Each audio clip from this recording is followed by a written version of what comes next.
Sher Kashmir Sheikh Mohammed Abdullah came up with a document called Naya Kashmir document. It was a visionary document where in that document he laid out why was it essential that people of Jammu and Kashmir be given the dignity that they deserve.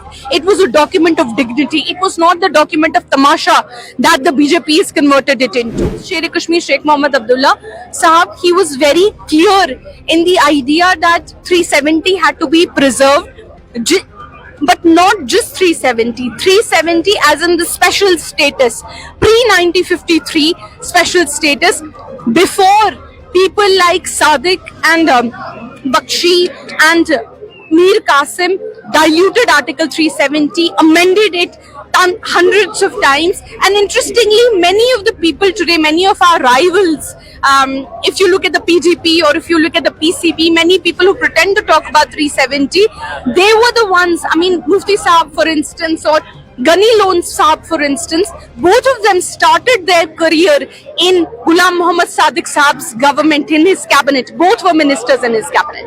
Sheikh Mohammed Abdullah Sher Kashmir's 119th birth anniversary.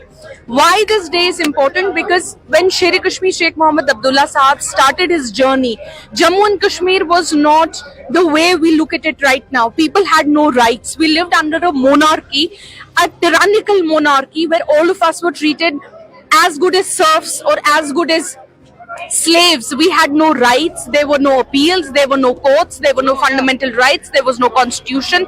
Nothing.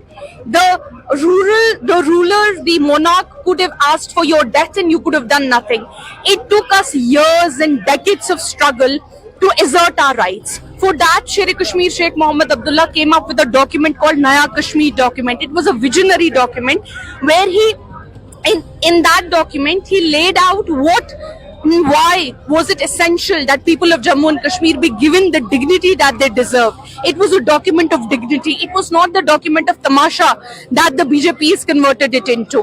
If you look at his vision was not just limited to just coming up with these thoughts, just pinning them down. It was also very practical in terms of he was very smart and he was very intelligent in knowing how economic prosperity was very deeply connected to the dignity a person had, which is why probably one of the best reforms Sher Kashmir embarked on were the land reforms. People of Jammu and Kashmir, I mean, today when you look around, you do not see people of Jammu and Kashmir sleeping on footpaths. You do not see them sleeping under bridges. Why? Because almost the homelessness in Jammu and Kashmir is as good as nothing. It's lowest in the country.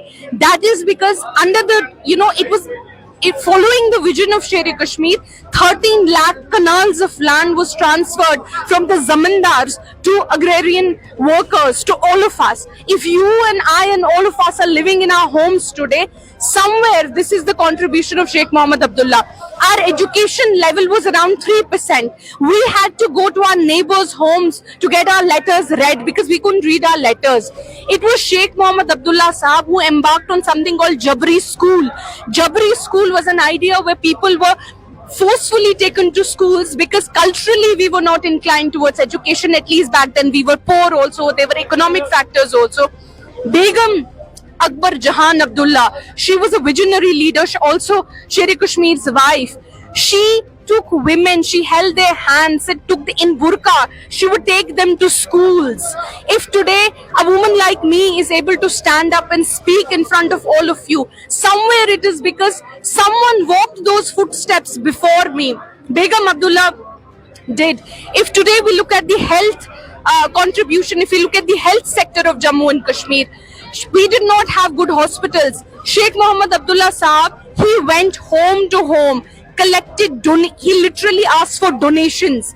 If I were to ask, and today if you go to Sovra, 4,000 people check in to Sovra or SKIMS OPDs every day. That is the contribution this one single man had towards Jammu and Kashmir. So as we say, it's one person, 1,000 revolutions. One last thing I would like to say, a lot of people like to ask, what was his political contribution though? In 1953, the first time when Sheikh Mohammed Abdullah Saab was arrested, you had a puppet puppet Prime Minister Bakshi was installed.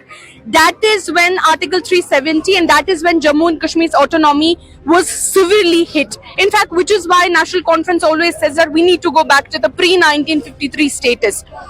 Again, when Sheikh Mohammed Abdullah Saab was arrested, he was in jail. It was Sadiq, a person called Ghulam Muhammad Sadiq, another puppet person under whom the Prime Minister's position was converted to Chief Minister's position.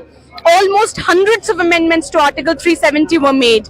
So, and interestingly, today when National Conference talks about B teams against Sheikh Mohammed Abdullah Saab or against National Conference, these B teams were started against Sher Kashmir Sheikh Mohammed Abdullah back in 1953.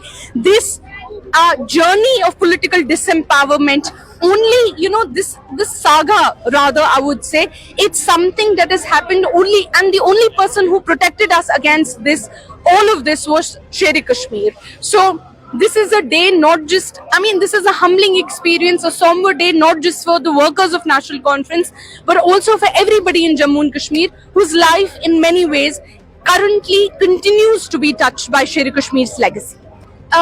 Sher Kashmir, when he talked about Naya Kashmir, it did not really talk about 306 or any specific constitutional mention. In fact, it was first submitted to the Dogra monarch long back, even before 1947. So it wasn't really specifically, if you look at, if you read Naya Kashmir document, it was about the economic empowerment, a lot of which was actually put into place. It was about the dignity that people had. It was about the dignity the women had, women deserved, if you look at the document. So it did not really talk about 306 or anything like that. But yes, Sher Kashmir Sheikh Mohammed Abdullah Sahab, he was very clear in the idea that 370 had to be preserved, but not just 370. 370 as in the special status, pre-1953 special status, before people like Sadiq and Bakshi and Mir Qasim diluted Article 370, amended it hundreds of times. And interestingly, many of the people today, many of our rivals, if you look at the PGP or if you look at the PCP, many people who pretend to talk about 370, they were the ones, Mufti Saab for instance, or Ghani Lone Saab for instance, both of them started their career in Ghulam Muhammad Sadiq Saab's government, in his cabinet. Both were ministers in his cabinet.